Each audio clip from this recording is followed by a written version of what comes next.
মালা কেউ তসবিহ গলে, তাই তোরে জাত ভিন্ন বলে।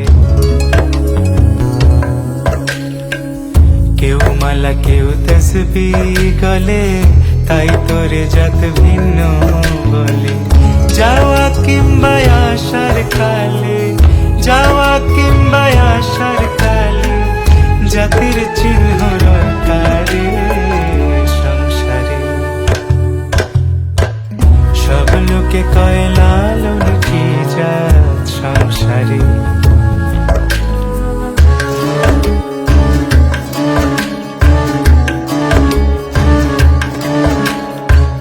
সুন্নত দিলে হয় মুসলমান, নারীর জাতের কি হয় বিধান। বামুন চিনি পইতে প্রমাণ।